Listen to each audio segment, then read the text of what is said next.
God, knock you out! Do right it! now! Hit me with your... Oh my God! Pounce on Leah for anything. No! Quit the show right there. Yeah, I'm done. Camera's down. Done.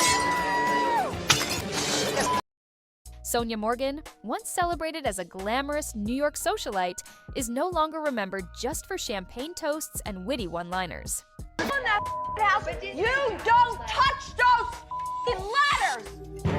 You don't touch the Morgan letters. I'm sorry you feel so upset. You know A what? partner. I remember you. You know me. Why are you saying that? Why are you saying that? I am a boss, bitch. Sonja, you're doing this and you need to do this. No, you need to clap. Instead, her name has become tied to bankruptcy filings, multi-million-dollar judgments, and humiliating scandals splashed across headlines. From courtrooms to chaos in restaurants, from a $7 million lawsuit to trustees seizing control of her finances, Sonja's carefully crafted image of luxury has burned down in public view. So she got there, she ordered food, ordered drinks, the group had a amazing time. They were partying, pre-gaming before she was going to go to a birthday party. And at the end of the night, they got the bill. It was about $1,000, and she allegedly threw a fit. So I'm told that she called the owner, Max Tucci, and she was explaining that she's a celebrity and that she thought she was comped, and she walked out on the bill.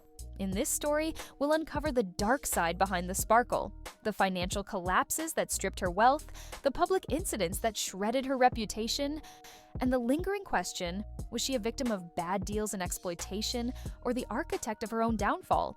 This is not the Sonja Morgan Bravo wanted you to remember. This is the cautionary tale they can't control. Before Bravo cameras ever rolled, Sonja Morgan had already built her reputation as a Manhattan socialite. She was known on the Upper East Side for glamorous parties, connections to wealthy circles, and a lifestyle that most only dream about. When she joined the Real Housewives of New York City in Season 3, she seemed like the perfect fit, witty, eccentric, effortlessly charming. Her on-screen persona was the life of the party, a jet-setter, a hostess, a woman who mixed humor with glamour. I was going to be pulled out of the audience. Just tell me what I have to do. I'm ready. Lead on. Okay, watch me.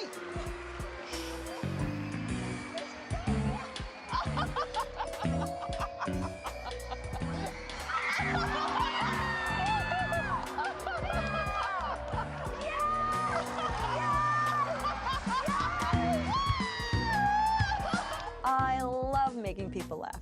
I may be out of practice in the bedroom, but it doesn't mean I can't perform when it counts. I'm dying. She's dying.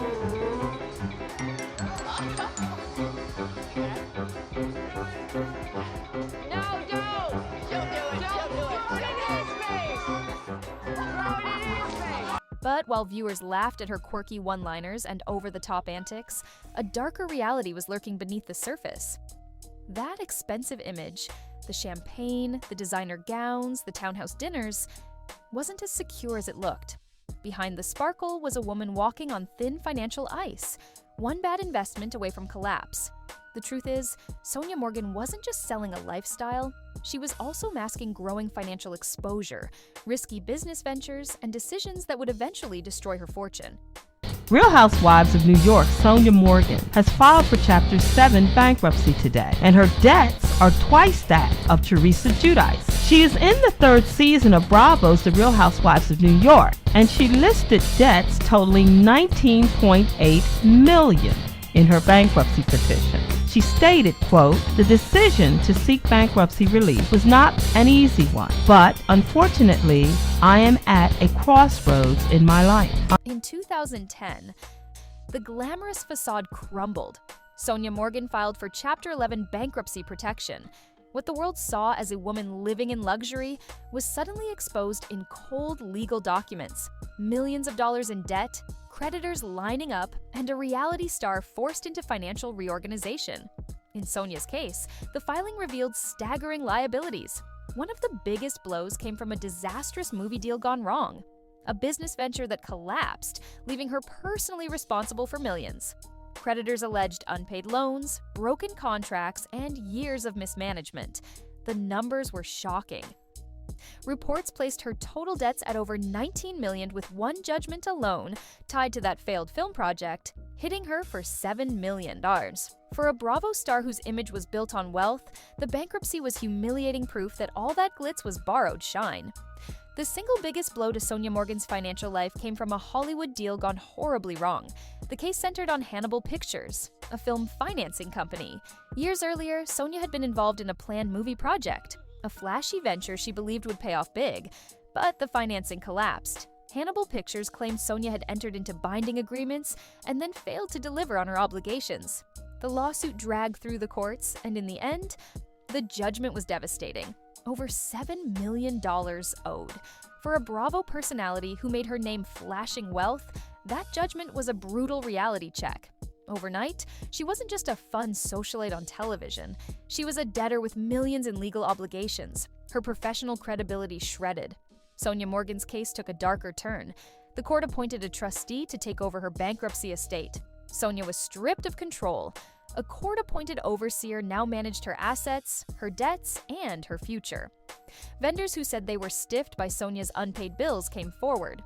For Sonja Morgan, the humiliation was total. She wasn't just a reality star going through a rough patch. She was a debtor under supervision, a woman whose financial empire had been legally taken away from her. The Bravo cameras showed the funny, tipsy hostess. The courtroom revealed someone stripped of power, fighting for scraps of her once grand life. Court judgments and bankruptcy filings don't stay hidden, especially when you live your life on national television. Once the $7 million judgment and trustee oversight were in play, creditors needed to be repaid. That meant Sonja Morgan's assets went under the microscope.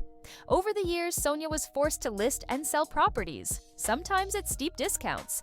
Probably asked you about the townhouse every time, and it finally sold. How do you feel about that?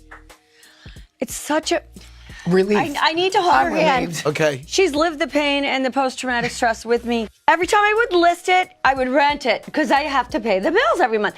This time I said, auction it. I want out. I want a finite time. I am out. I sold the furniture. Wow. I'm feeling much lighter, and I'm figuring I'm going to eat more, sleep more, and get laid more. Wow. New York City property records confirm the listings.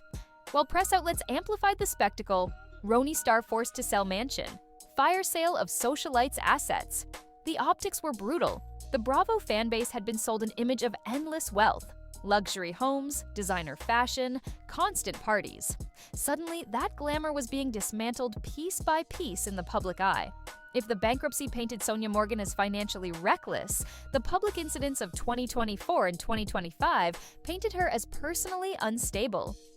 Sonja Morgan from the Real Housewives of New York has allegedly been blacklisted from one of her favorite restaurants after failing to pay her bill.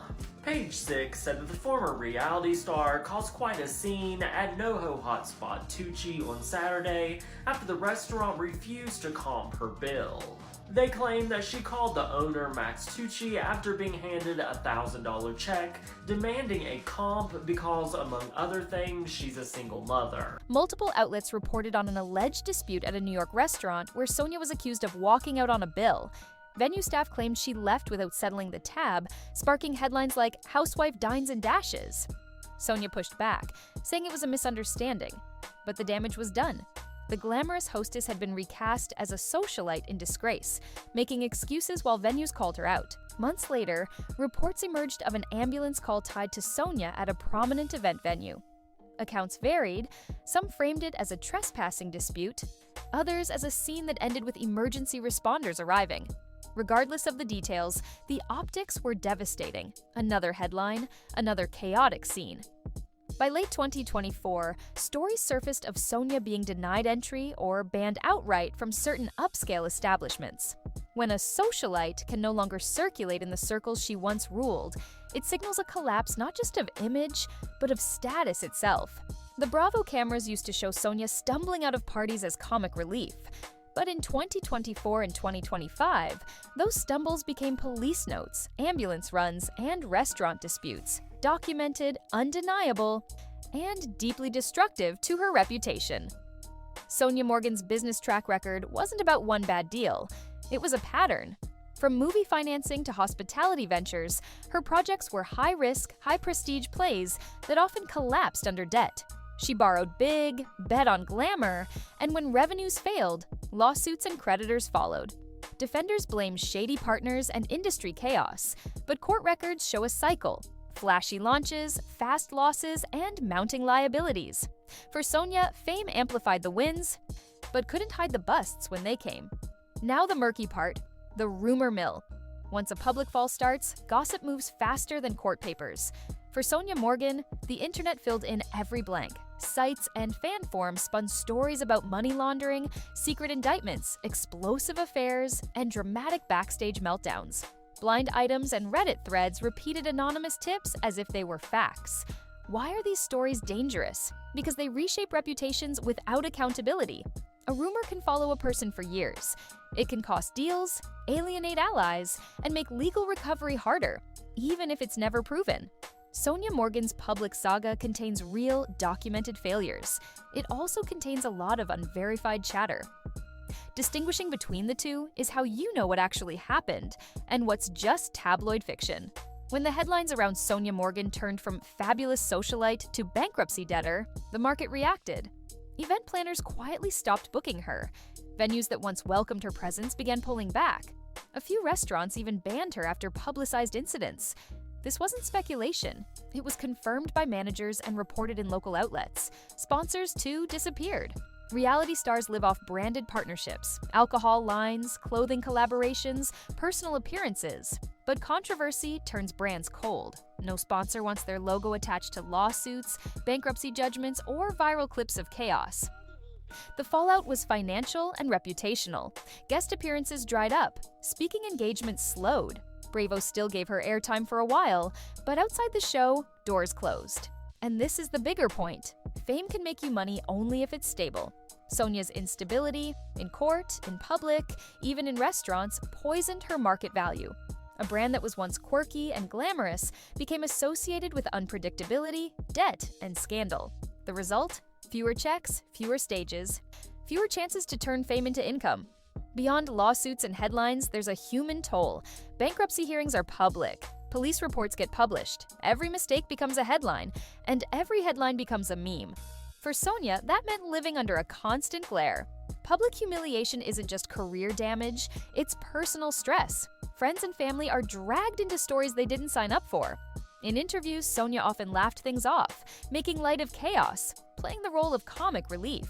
But when court records show repeat financial collapse and public incidents, the laughter looks more like a mask. It's the survival strategy of someone whose private struggles were broadcast for entertainment.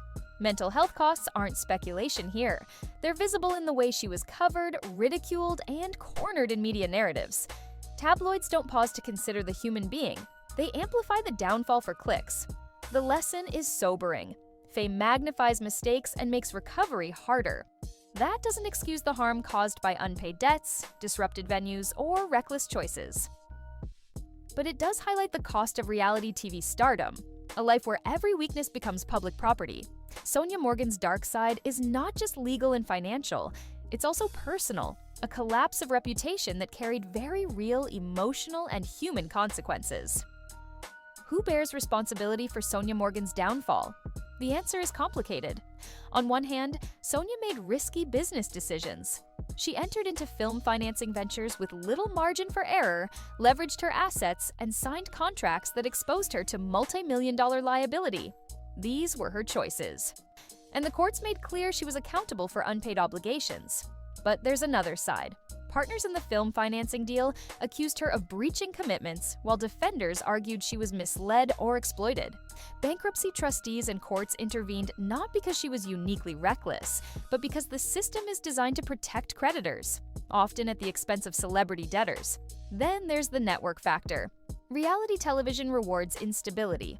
Outlandish behavior, reckless spending, public meltdowns, these all make for good TV. Bravo thrived on the spectacle of Sonja's chaotic life. Yet, when the consequences turned serious, bankruptcy trustees, lawsuits, police reports, the network could wash its hands, insisting it was just entertainment. The bigger lesson is structural. A celebrity platform magnifies risk. In business, visibility can help secure deals. But without governance, oversight, or professional management, the same spotlight amplifies every collapse. Sonja Morgan wasn't just a reality star who fell into debt. She was also part of a system that glamorized excess, encouraged risk-taking, and then distanced itself when the bills came due.